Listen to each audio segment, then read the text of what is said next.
अस्सलाम वालेकुम। मैं हूं नूरुल आरफीन सिद्दीकी और आप देख रहे हैं आरफीन नामा। जिंदा लाशों पर एक मरतबा फिर तबाह आजमाई की गई है। 24 करोड़ जिंदा लाशों को एक मरतबा फिर जमहूरियत का खूबसूरत, हसीन, अनमोल, यादगार तोहफा निगरान हुकूमत ने आते ही दे डाला है और वो तोहफा है पेट्रोल बम का। 24 करोड़ बेहिस्सों को एक मरतबा फिर दुर्रे मारे गए, जमहूरी दुर्रे मारे गए हैं। लेकिन खूबसूरती आप मुलाहिजा फरमाइए इस एक सूरतियाल की कि किसी बेशरम को कोई फर्क कहीं भी पड़ता दिखाई नहीं दे रहा। मेरे सामने एक खबर मौजूद है जो बता रही है कि निगरान हुकूमत का पहला तोहफा पेट्रोल 17.5 रुपए, डीजल 20 रुपए लीटर महंगा। मसनूआत की नई कीमतें अगले 15 रोज तक नाफिज रहेंगी। एलपीजी की कीमत में मजीद 10 रुपए किलो इजाफा। यह कोई पहला नादिरशाही इजाफा नहीं था। इससे थोड़े दिनों पहले ही अभी शहबाज शरीफ की हुकूमत जाते जाते एक और इजाफा करके गई थी और अभी वही जख्म ताजा था कि निगरान हुकूमत के नाम पर हम पर एक मरतबा फिर यह पेट्रोल बम जो है वो गिरा दिया गया है। पहले मैंने सोचा कि इस मौजू पर बात न करूं, लेकिन फिर बसद इसरार मुझे मजबूर होना पड़ा इस मौजू पर बात करने के लिए। हालांकि बात करने का फायदा तो कुछ नहीं है, यहां क्या पहले सुधर गया जो ये सुधर जाएंगे। लेकिन आप जरा वाकफान हाल को बताता चलूं कि भाईजान कल एक बयान आया था आर्मी चीफ साहब का, अल्लाह ताला उनका इकबाल बुलंद करे। फरमा रहे थे मायूसी ना फैलाएं, मुल्क इंशाअल्लाह तरक्की करेगा, मजीद बेहतरी आएगी। ये बयान पहले देख लीजिए। मैं अपने घर से तो नहीं कह रहा ना, ऐसा ही है जैसे मैंने कहा है या नहीं, ऐसा ही है, आर्मी चीफ का ही नाम है। कह रहे हैं मजीद बेहतरी आएगी। अब मैं ये सोच रहा हूं कि मुझ अल्लाह मारे की बसारत अल्लाह ने छीन ली है या इनकी आईसाइट ज्यादा तेज है कि इनको बेहतरी नजर आ रही है। आपको मैं एक खौफनाक इत्तला दूं, सिर्फ गुज़िश्ता कल कराची में, पाकिस्तान के सबसे बड़े शहर में 47,000 पासपोर्ट्स बने हैं। 47,000 पासपोर्ट। यह बेहतरी की अलामत है। मजीद बेहतरी का इंदिया दिया गया है। इसका मतलब है कि हम मजीद नंगे होने के लिए तैयार हो जाएं। यार कौन लोग हो तुसी भाई, मायूसी ना फैलाएं। यह बयान आसिफ गफूर के उस बयान से किस हद तक मुख्तलिफ है जो उसने दिया था कि जब इमरान खान हम पर मुसल्लत किया गया था, पाकिस्तान आर्मी और बाजवा, पाकिस्तान की आईएसआई और फैज हमीद की जानिब से, और यह एक इंडिविजुअल का काम नहीं था, यह पूरी फौज का काम था, यह पूरी आईएसआई की वारदात थी। उसने कहा था कि मुस्बत रिपोर्टिंग करें, मुस्बत कुछ दिखाओ भी तो।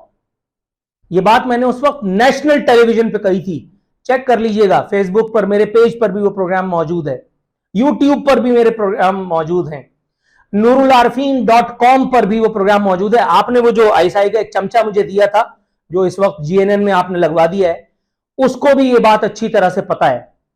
आप उसी से पूछ लीजिएगा तो आपको बता देगा मैंने ऑन एयर ये बात कही है या नहीं। इंशाल्लाह आप मुझे अगर कभी शर्फ मुलाकात भी बख्शेंगे तो ये बात मैं आपके सामने भी करूंगा कि हजरत आपका ये बयान और आसिफ गफूर का ये बयान कितने मुख्तलिफ हैं। आप कह रहे मायूसी ना फैलाऊं, तो फिर क्या करूं? मुझ जैसा आदमी आज शाम को मुझे किसी जगह खाने पे जाना था। आप बिलीव करें मैं बस में गया हूं। मैं एक मरतबा फिर से बसों की सवारी करने लगा हूं, मजबूर हूं, क्या करूं। 1800 सीसी गाड़ी की का पेट भरना मेरी बस में नहीं है भाई इस वक्त। कल एक साहब मुझे बता रहे थे कि एक आदमी जो उनका बरसों पुराना दोस्त था, खाने खिलाने वाला, वो उनके घर आया और आके उनके पैर पकड़ लिया और कहा कि मेरे घर में राशन डलवा दो। ये साहिब सरवत लोगों की हाल हो चुकी है। आप कह रहे हैं मुल्क में मायूसी ना फैलाएं, आप कह रहे हैं हालात में मजीद बेहतरी इन्वर्टेड कॉमास में आएगी, आप कह रहे हैं मुल्क इंशाअल्लाह तरक्की करेगा, तो ये नऊज़ बिल्लाह तक मुल्क कैसे पहुंचा हुजूर?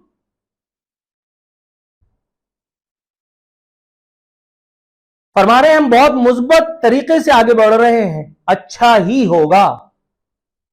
ये धमकी भी खूब है। हम बहुत मुस्बत तरीके से आगे बढ़ रहे हैं। खाबे शाबे वही हैं। एक्सपोर्ट क्वालिटी की मसनूआत जो है वो हमें तो खैर नसीब नहीं होती मुल्क से बाहर, पाकिस्तानियों को या तो मिल जाती हैं या तो वो कैंट एरियाज के अंदर जो पाकिस्तानी बल्कि शदीद पाकिस्तानी रहते हैं वो उनको मिलती हैं। हम लोगों की किस्मत में तो जूते लाती है। मतलब गजब खुदा का, मारूं घुटना और फूटे आंख, और यहां ये जमहूरी वारदाती है। इमरान खान, मैं मानता हूं इमरान खान का किया, नवाज शरीफ, शहबाज शरीफ, तो फलाना शरीफ, तो ढिमकाना शरीफ, चलो ठीक है मान लिया, लेकिन कितना भाई? उस पर तुम लोगों की यह तमन्ना है कि हम तुम्हें चिगवेरा समझें, वोट को इज्जत दो का नारा लगा करके तुम बूट को चाटते हो, और उसके बाद तुम्हें लगता है कि हम अंधे हैं। लेकिन एक हद तक अगर मैं देखूं तो खुदा की कसम ये ठीक भी हो रहा है। कभी कभी कलेजा ठंडा भी होता है इन सब बातों से। तो जालिब ने कहा था ना कि हम असीरों की जो कहते हो रिहाई होगी, ये खबर झूठ है, दुश्मन ने उड़ाई होगी। हम गरीबों का अमीरों पे अभी तकिया है, हम गरीबों की अभी और पिटाई होगी। सही पिटाई हो रही है, सही पिटाई हो रही है, लेकिन इस पिटाई की जद में मुझ जैसा आदमी भी आ रहा है। बस ये अफसोस हो रहा है क्योंकि अब मैं एक आम आदमी हूं, अब मैं खवास तो बहरहाल नहीं रहा। उफ, या अल्लाह, ये गधे और घोड़े दोनों एक साथ कैसे खड़े होंगे? बड़े मामलात हैं। जिसको मसीहा समझते हैं वही नकबजन निकलता है। जो रियासत मदीना बनाने के लिए आया था उसने देखो अवाम के साथ क्या किया। जो महंगाई का रोना रो करके और आया था कि अवाम को न्याजी से निजात दिलाएगा, वो देखो क्या करके गया है। और आने वाले इनके इक़्तिदार के अगले ही रोज अवाम की जेब पर इतना बड़ा डाका मारा गया है, और अब पूछोगे तो कह देंगे हम तो निगरां हैं, हम तो अभी आए। और बात ठीक है, ये समरी तो जाते वाले जो जाती हुई हुकूमत थी वो मूव करके गई होगी, इनसे क्या कुछ कहें। पीपल्स पार्टी से तो कुछ कहना ही फजूल है। पीपल्स पार्टी और फजलुर रहमान, इनका तो मजहब, इनका मशरब ही हराम खाना है।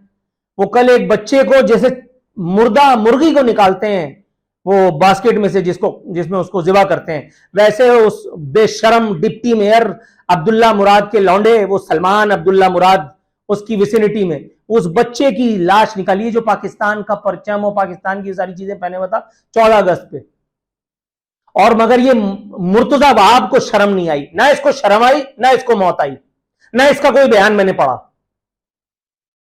इनके घरों पे इनके बच्चे महफूज हैं, इनकी बला से तुम्हारे बच्चे मार दिए जाएं। फर्ज करो कि ये बच्चा मुर्तजा वहाब का होता, फर्ज करो कि ये बच्चा सलमान अब्दुल्ला मुराद का होता, फर्ज करो कि ये बच्चा बख्तावर का होता, तब भी सिंध हुकूमत का यही हाल होता? नहीं, बिल्कुल भी नहीं। लेकिन ये तुम लोगों के लिए एक ताजियाना, ये तुम लोगों के मुंह पे एक तमाचा है, जो जमहूरी अदवार के फ्यूज और बरकत समेटते नहीं थक रहे। किसी से आज मेरी बात हो रही थी, मैंने कहा एहतजाज क्यों नहीं करते? कह रहा यार उलझा दिया है। अबे और उलझाएंगे, ये डॉलर अभी 300 का हुआ, ये 350 तक जाएगा। ये पेट्रोल अभी 300 का हुआ, ये और महंगा होगा। ये तुम्हारे तन के कपड़े नहीं छोड़ेंगे। औरतें असमत दरी, पहले वाकयात होते थे असमत दरी के, अब औरतें बरजा और रगबत अपनी इज्जतें, अपनी इफ्फतें हवाले कर रही हैं राशन के चंद बैग्स के हवाले के अगेंस्ट। सिर्फ राशन डलवा दो और वो बेचारी औरतें अपने बच्चों को पालने के लिए, और मर्द वो क्या करे? डबल शिफ्टों में नौकरी पहले किसी वक्तों में मिल जाती होगी भाई, लोगों को मिल जाती थी तो वो कर रहे थे। अब तो एक सिंगल नौकरी मिलना मुश्किल है। और हम यहां अपने घरों में आराम कुर्सी पे बैठ करके पॉपकॉर्न खाते हुए अपनी बेगमात से सिर हासिल बहस कर रहे हैं और कह रहे हैं बेगम ये मुल्क अब रहने के काबिल नहीं रहा। तुम्हारी मैं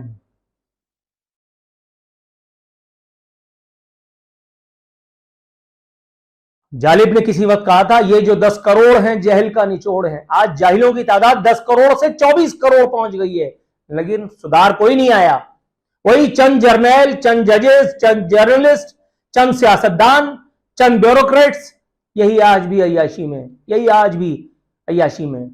फैसल वावडा को वजीर बना रहे हैं, सलीम साफी को वजीर बना रहे हैं, फलाने को वजीर बना रहे हैं, ढिकाने को, मतलब चेहरे बदलते चले जा रहे हैं। अवाम की हालत वही है और अवाम की हालत वही रहेगी, इसलिए कि अवाम खुद अपनी हालत में बेहतरी लाने के लिए कोई टक्कर करने के लिए तैयार ही नहीं है। तो मरो साले, लेकिन तुम्हारे चक्कर में जो मेरा सत्यानाश हो रहा है उसका क्या होगा? जमहूरियत का ये नंगा नाच तुम लोगों को एक मर्तबा फिर मुबारक हो। तुम वो जिंदा लाशें जिनके घरों से उनके बच्चों को निकाल करके और सफ दर सफ कत्ल कर दिया जाए, तब भी उन बेशर्मों की नींद नहीं टूटेगी। जाओ जहन्नम में साले।